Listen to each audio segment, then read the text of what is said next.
So I'm Anna. This is Matteo, and we are the Two Founders podcast where we talk about startup news, what works when you're a startup.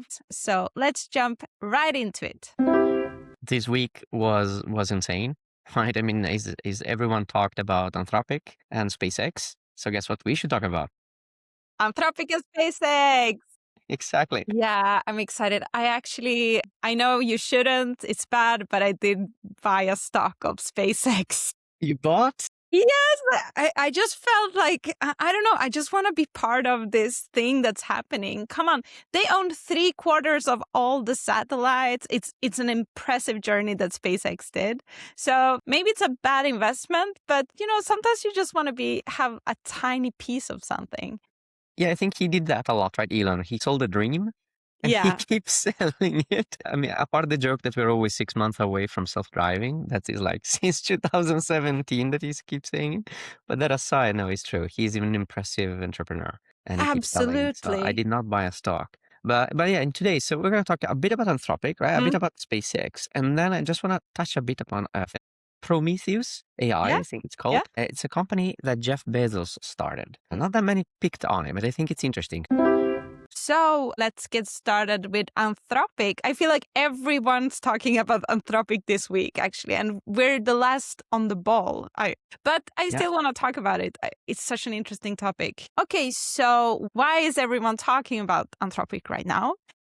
It's because they had this AI model, Fable, that turns out it's too good, right? So it's too good. They had to block it for the safety of companies because it could find every single bug.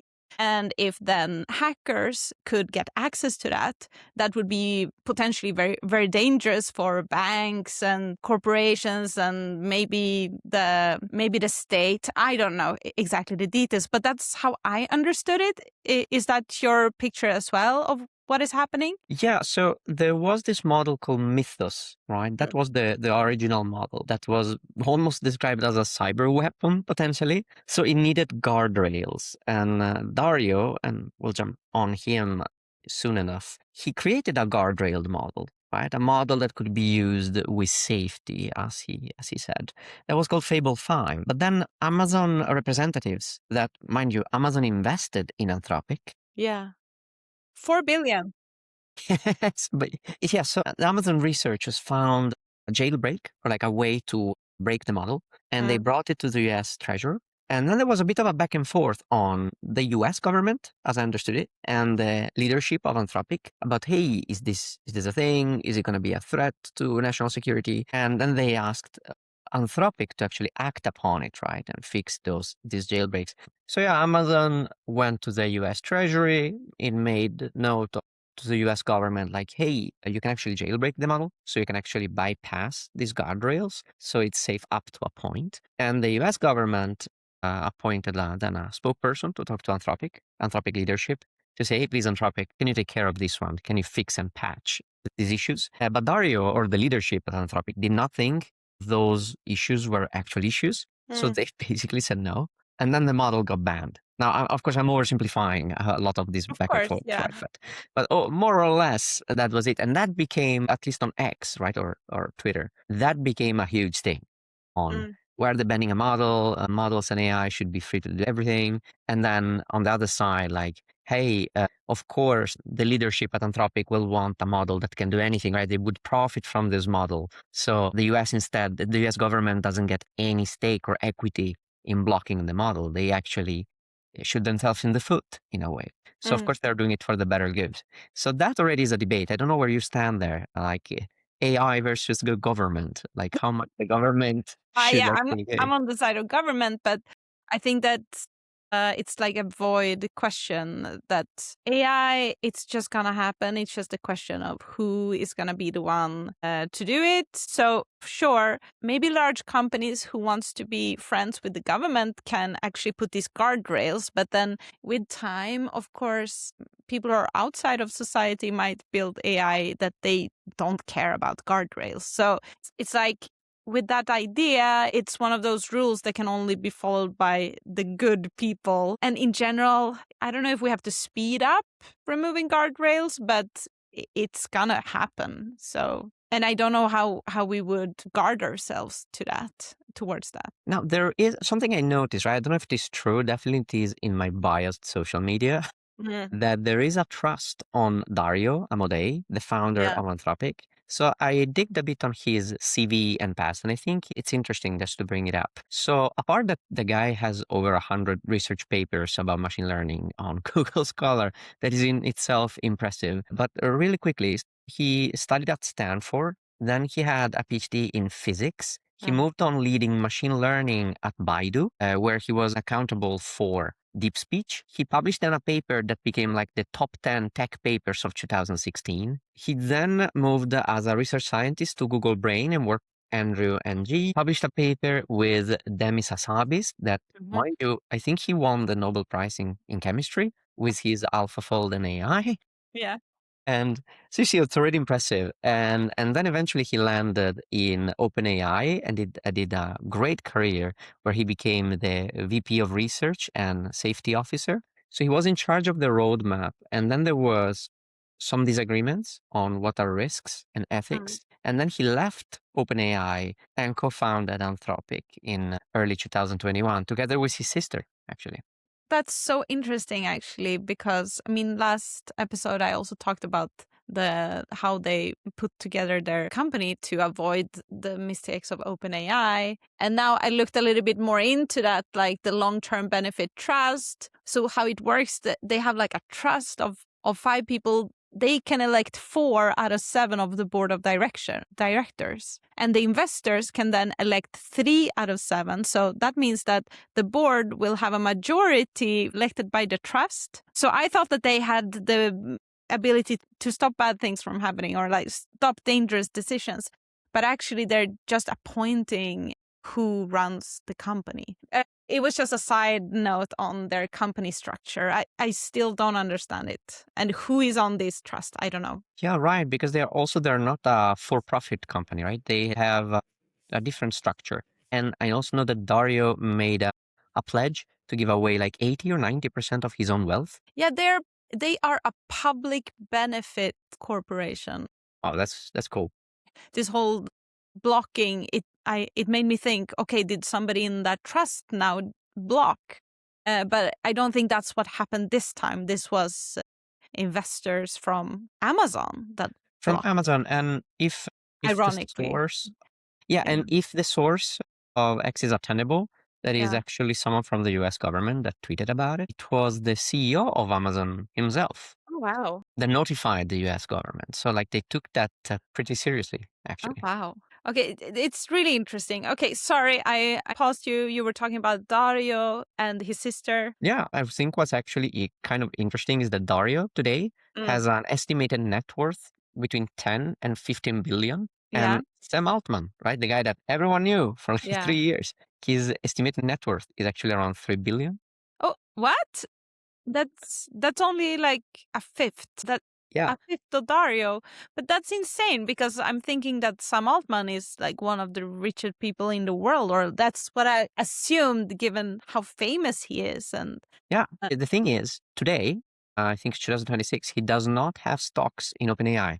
mm, Not at least publicly known. oh, He is going to have a stock package if mm, actually OpenAI gets to IPO with specific benchmarks. mm, He's kind of has to earn his own stocks, right? And we all know that like real wealth is made through equity, yeah. not through salary. So his own net worth is actually given by his early stage investment. He invested in Mhm. Reddit, in Stripe, and in Airbnb. I think are names that everyone kind Yeah. of knows today.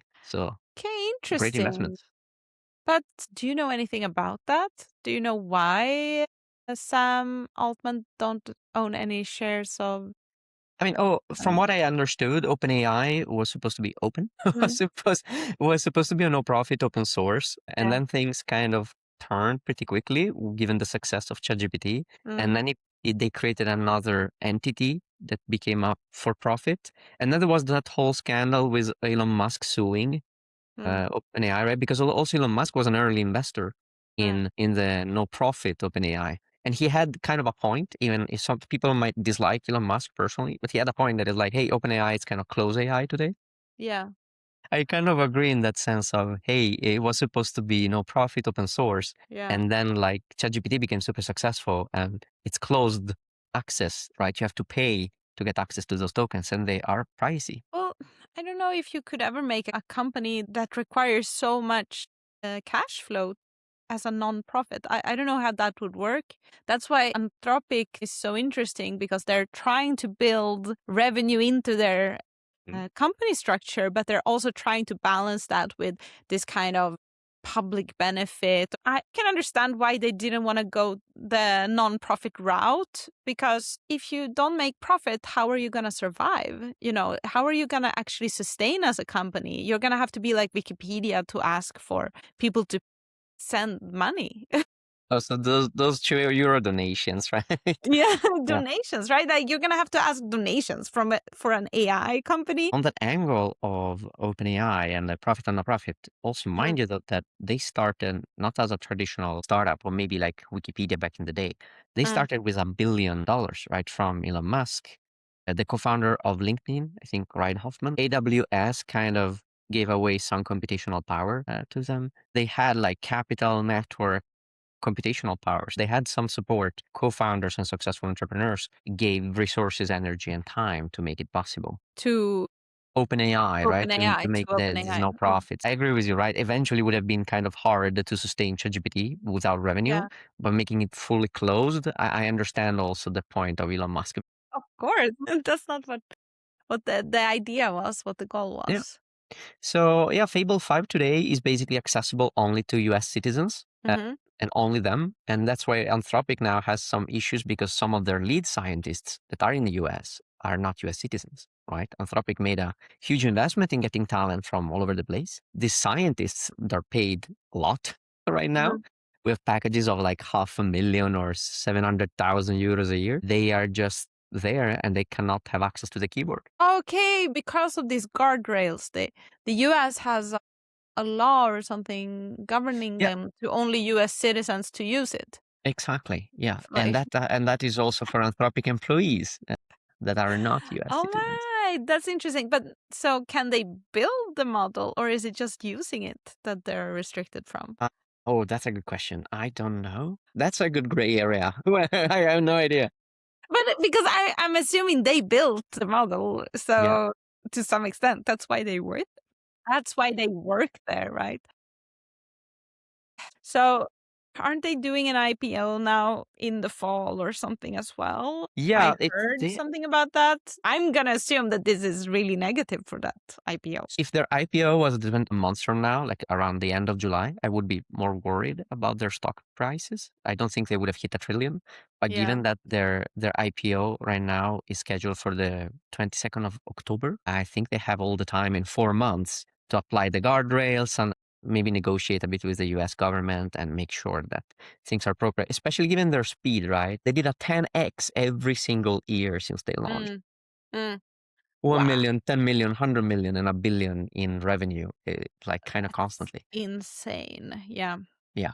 But I mean, if they came from OpenAI, of course they're gonna make a quick growth. Yeah, and I heard this one from an investor. It's like Claude became kind of the premium model of token-based businesses. It's kind of became the Apple of AI. Businesses perceive it more reliable, more sustainable. So they are happy, quotations, right, to pay double the price than other providers to get that feeling of, hey, this is safe, this is risk-free. Then what Yeah. it means risk-free and safe depends, of course, on person by person, but that's kind of one of the reasons why it's growing this fast compared to ChatGPT.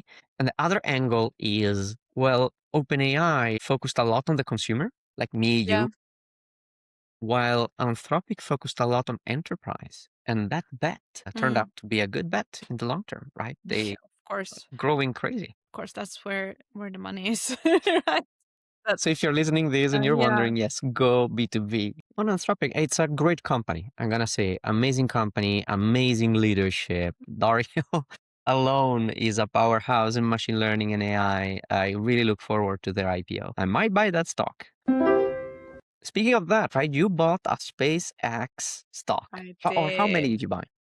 One. How is it going with it? It definitely went down. Hmm. I knew it would. And I don't know, with time, maybe it goes up. Most things do. And I know that you should never buy shares directly after an IPO. It's just a bad investment strategy. IPO, it's probably overpriced. Yes. Yes. But sometimes like some people, they buy like a Gucci bag. I wanted to buy a SpaceX stock. I love the idea of a journey to Mars, building societies on other planets. That's really cool.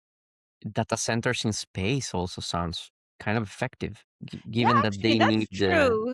We need all this server power. Why not put it in space? It's cold up there. So it's cold, right? They don't need refrigeration. They can take like energy directly from the sun. I don't know. That could be yeah. possible as well. It sounds super futuristic, but probably we are there. I guess like the biggest critic I read about SpaceX Yeah. is actually two biggest critics about Mhm. SpaceX. One is there is a scarcity to the stocks that are made available to the public. They select, I think, 4 to 5%. That led to the criticism that, of course, the price go up because there are so few stocks. If there were like, I don't know, 20% of the stock available to the public, then more people would be able to purchase. But right now, there is a Okay. scarcity to it. So that's critique number one. Is that really a thing? Like, it doesn't sound like a thing, because then why would people not always give out 5% then? Because this one usually is perceived really badly by the public. Now, I know that Reddit is not like the best Yeah. source of truth right now, right? But I found a really good article on Reddit on SpaceX and the allegedly pump and dump. So basically creating artificial scarcity to the stock just to pump up the price. Otherwise, it wouldn't have been that high. I am personally no expert in stock. I do not give financial advice. So I don't know. It was the first time I encountered the definition. But definitely there is an artificial scarcity there, right? There are really few stocks available to the general public. I'm going to question the word artificial. I don't understand, what do they mean with artificial scarcity? And isn't that the point of the stock market? That Well, you could have given like 20% or 30% of the company to the public. 4 to 5% seems like, if you think about now the Elon Musk and his companies, he doesn't need cash flow from just a 5%, right? So it felt more like a marketing trend move than, okay. I actually need cash move.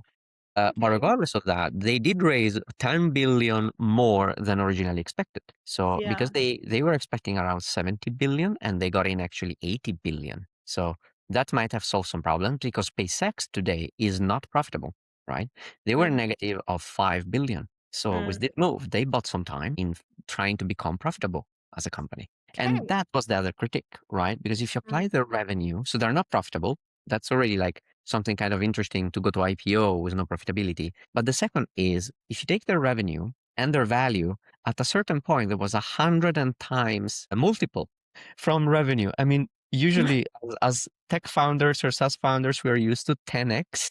Yeah. I think I've seen with Lovable when they raised last round, it was 18x. Yeah. 110. So that kind of also was criticized with, is this an Elon Musk multiplier? That everything Elon Musk touches turns into gold. Turns into gold, yeah, exactly. Yeah, I mean, I heard that every single person that really invested in Elon Musk made a lot of money. He's proven himself again and again and again that he's a good investment. Yeah, and there was like this podcast from one of the VCs at Benchmark, and he said kind of exactly like that. There is like basically a village of people that became insanely rich thanks to trusting Elon Musk. Of course, every time now he has an idea, he has like a legion of people writing checks. What was interesting is that this guy studied finance in college, and by all means and all metrics, Tesla was not supposed to be valued as much as it was like 10 years ago. So he shorted the stock, right? Meaning that he betted against the company. But because Elon Musk is Elon Musk, even if the company did not go to revenue, their value kept growing. And this guy, as a student, mind you, right? Because he was just fresh of studies, he lost $100,000. Because he shorted the Elon Musk. Yeah, he's a moneymaker, Musk. But I think the point of Musk is that he's not really like aiming for money. He aims for a vision. And I think that's why it's so impressive with him. It's like, so this whole thing with electric cars, in order to build electric cars, you need to build an infrastructure where you can actually charge your car. Otherwise, nobody would buy it. And then he has this idea about let's go to space. Why is that so expensive? Let's modularize it. PayPal, why is it so like he's genuinely solving real issues. Like he is trying to reach a dream. I think that's why it's so impressive. I think that's why he actually succeeds, because he doesn't focus on the quick gains. He focuses on following his dream. That's why he's also interesting and fun to follow. I cannot but agree, right? As an entrepreneur, he's fantastic. I mean, just on Wikipedia, probably there is way more to it. I did not read any book, but the first company he sold, and this was in 98. Yeah. Sold it for like $500 million. He got like $22 to $25 million. That was his stake. Most founders would have stopped there. Again, this is 98. So today, what is it worth? Like 45, 50 probably, the money. You would have put it in an index and just said like, okay, I did my part. He never stopped, right? Yeah, I saw, because I checked the SpaceX, of course, on Wikipedia. It was founded 2002 because he actually invested in, there was some other guy who wanted to create a trip to the moon, not through NASA. Elon Musk, he donated a large sum of money towards that. And then after a year of time, it just didn't work out. So he thought, okay, I want to do it. He just founded SpaceX based on this dream after following that idea for a while through other people. And he was like, nobody's figuring it out. I guess I'll have to do it. So he put half of the money that he got from PayPal, which was $180 million. No, half of 180 million. So that's 90 million. Yeah. He put it into this company. He owns, at this point in time, he was the only founder. So he was the sole founder of SpaceX. He brought along a couple of engineers that's been at SpaceX since then, and they kind of run the company with him. And today, as I said, with Starlink, if 3 out of 4 of every satellite that's up in the space right now is from SpaceX. That's really impressive. They have like these satellites, V2 Mini, that are 7 meters, and your mobile phone can actually attach to it directly. You can buy a Starlink package at like a normal tech store, at least here in Sweden. So you can just go in there, you get access directly to Starlink. So you have like a mobile access everywhere you go. He commoditized satellites. That's insane, right? Yeah, if you just think about that sentence. Oh, commoditized satellites. And that's not even his plan, right? Like the satellites is just the practice. That's just a practice run. He wants to go to Mars. Yeah, that's just his hobby. Exactly. Yeah, that's just a little bit of background on SpaceX. So what's the value now of SpaceX? Sorry. I read in a Swedish magazine that it was 17,000 billion kronor, which is 2,000 billion. That was as much as the Sweden and Poland BNP together. But he's even more than that. Actually, yeah, we didn't say it. Like, we got the first trillionaire in history. US dollar trillionaire. And he's multi-trillionaire. Yeah, because what is it? He had 2 trillions at a point, right? I think right now he's below. But me and you are closer to Jeff Bezos in net worth than Jeff Bezos is to Elon Musk. That's insane. But do you know how much of SpaceX he owns right now? Thanks to a dual class share structure, he maintains 78 to 85% of the voting power. So he owns 42 to 46% of all the equity in SpaceX.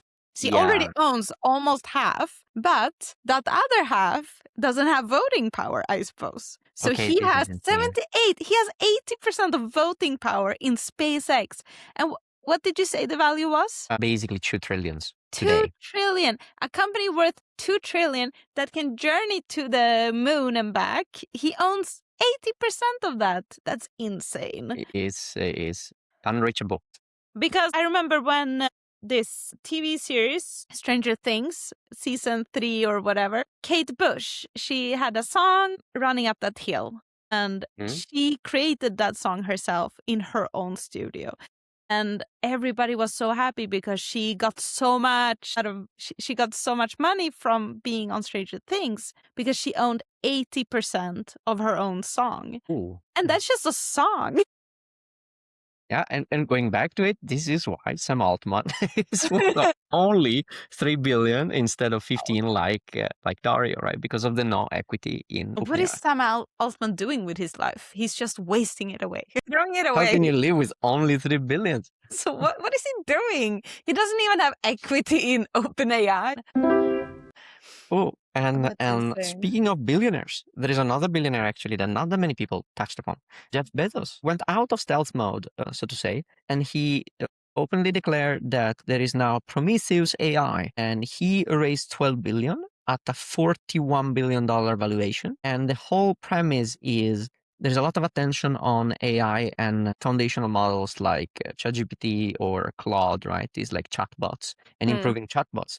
He wants to apply that kind of same reasoning and intelligence to robot manufacturing and warehouses and logistics. And if he succeeds, Amazon would benefit greatly from it.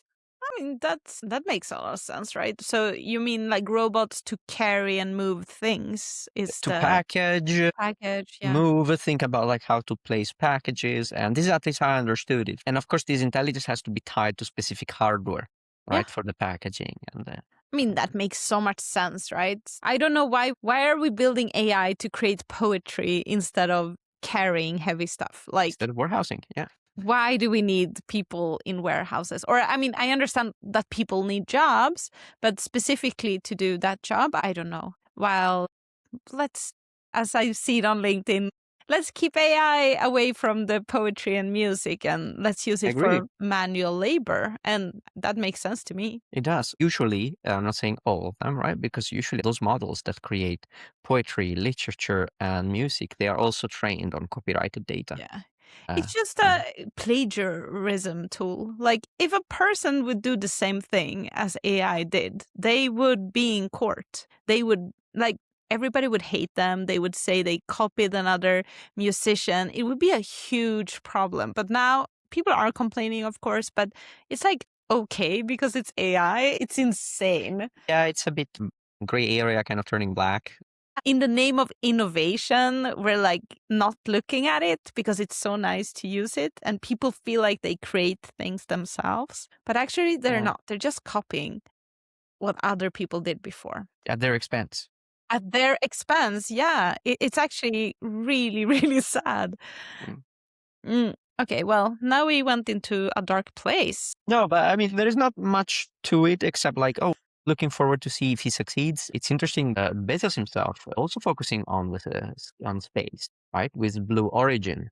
And now with this warehousing and AI, he's taking like an actual stake into the AI competition from a completely different angle, right? And of course, like he's still like in the board of Amazon. He's also an interesting character. I have a LinkedIn nugget for you. So this is something I found on LinkedIn, and is given that now software companies, especially like enterprise SaaS, is cutting down a lot of their workforce, especially on specialized or junior roles and so on. Will we see for the senior roles, for the ones that actually embrace AI and are 10 times, 100 times more efficient with models like ChatGPT and Claude or Mistral, are we going to see in the next year the first 1 million euro employees? Of course not. What do you mean? No, of That's course a trend not. all over my feed. When did it ever happen that a company used the tool to make the work more efficient and that turned out in the employees getting a higher salary? No, of course it's the owner of the company that gets the benefit of that. Well, there is a remark here, right? Imagine now a senior software engineer. You can design agents, deploy agents, and with all these AI tools, you can maintain on your own. You have way more negotiation power, right? You do not do only customer support or only DevOps or MLOps, or you're doing the whole stack. And maybe you're like, what are you, like 7 people in the whole company? If you walk away, you're removing like a huge portion of execution power from the company, right? Yeah, but I think it's all about, are you replaceable or not? And yes, if you're using AI, you're going to be replaceable, of course. Maybe you're a little bit more efficient than the next person, but I don't know if it would negotiate what did you say, $1 million a year salary? If that's just from removing, I think you'll find a cheaper workforce to do the same thing. Actually, I think I'm on team 1 million. You are? For Yeah. real? Do you have Yes. any examples of when this happened before? There was the famous Meta package, right? Mhm. So Meta hired or like tried to hire specific scientists with equity packages. Of course, they Yeah. had to deliver specific milestones, right? Some of the milestones were closed, so we do not know the exact details of it. But Mm. some of these packages were really generous with the equity, like sometimes in the tens of millions, but it was pure equity, right? It was not like a base salary. But I think like that was a first nugget of Meta really not wanting to lose in this AI war, if you want to call it. Like, I don't like the Mm. term. War is a different thing, but maybe this AI race, AI race, yeah. right? So I already saw a bit of significant investment. Yeah, especially when those like big companies like Nvidia, Google, Meta, Microsoft, they do not want to lose the race, right? They do not want to be plan B. They save money and get a bigger revenue from removing people and having that particular person do some AI models. I mean, step one, of course, they're going to do that. But I don't know if that increase of salary would happen with that reasoning because that person is replaceable. You could just switch it with somebody else cheaper. Why would you waste or why would you spend 1 million if you can spend half of that and get the same result? I don't think it's going to make economical sense to give Mm. such a high salary when you can have another person do exactly the same thing. We'll see near. We'll see Well, in 1 year. You're looking for people to have high salaries. That's I do. exciting. Okay, well, I have a Q&A for us then, right? Good. This time it's Matthias who sent in a question and he writes like this. People tell me that I should start posting on LinkedIn, that it will benefit my business. But LinkedIn is only for other LinkedIn people. It's only made for people who wants to push themselves and my customer is not going to be there. Isn't that just a waste of effort? It's just for salespeople selling for salespeople. He's giving this sort of reasoning. So what do you think about it? So I would say Matthias is wrong. Like, LinkedIn is not just for salespeople, right? On LinkedIn, there's like a variety of people. There was some kind of truth in what he asked. He said, I don't think my customers are there. Now I'm putting like the advisor hat, right? Or like the investor hat. What I would ask back is, okay, but do you know where your customer is? Mm. Right. And now I'm thinking about doctors, right? If you're selling a medical device to doctors, yeah, probably LinkedIn is not the first place I would think of.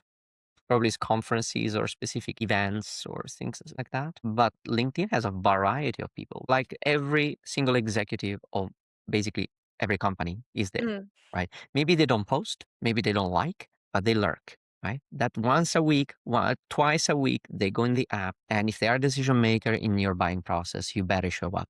You Yeah. better show up consistently. It takes several touch points. I would ask back, Matthias, first find your channel. Where's your customer?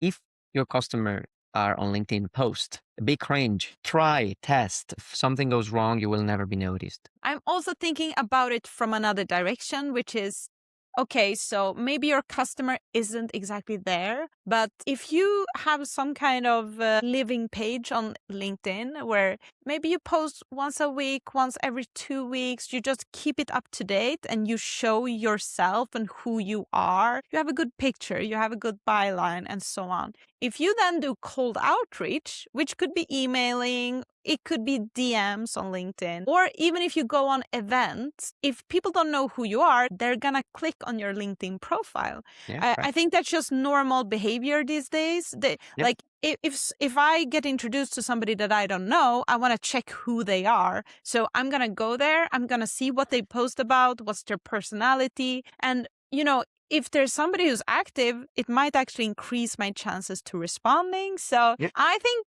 definitely keep it alive, even if your customer is not necessarily exactly there. Correct. And to add to it, if your customer is not there, your investors might be there. Now, not all Yeah. businesses need investors, right? That is fairly clear. But in my example, if you sell a medical device to doctors or to surgeons, it might be that at a certain point you want to expand in a specific area. Like, we're from Sweden, so maybe from our perspective, you conquered Europe and you wanna expand on North America, so US and Canada. You might need some extra capital, right? That banks are not be able to give you. So you need like venture capital. Every single venture capital I know is on LinkedIn. They will check your profile. So I agree with you. Keep your Yeah. LinkedIn page clean with a nice picture, a nice description, and then you're already ahead. And if your customers are there, then post. Yeah. And I don't think don't overthink it even, because even if you post once every 2 weeks, you're going to be in the top 10% of posters. Most people are not there. And if you don't use that opportunity, you're wasting it. I think there's also that aspect that people are a little bit shy and they don't want to put themselves out there. Maybe you compare yourself with people who have 70,000 followers on LinkedIn, but that's not the point. It's like, it's when your ICP comes to your page, they're going to see something they recognize. And it's just a waste to not use it. Yeah. And just to close, Matthias, if your customers aren't there, they're not going to see you. They're not going to care. Because actually the dean of the hospital, they are on LinkedIn. Yeah, absolutely.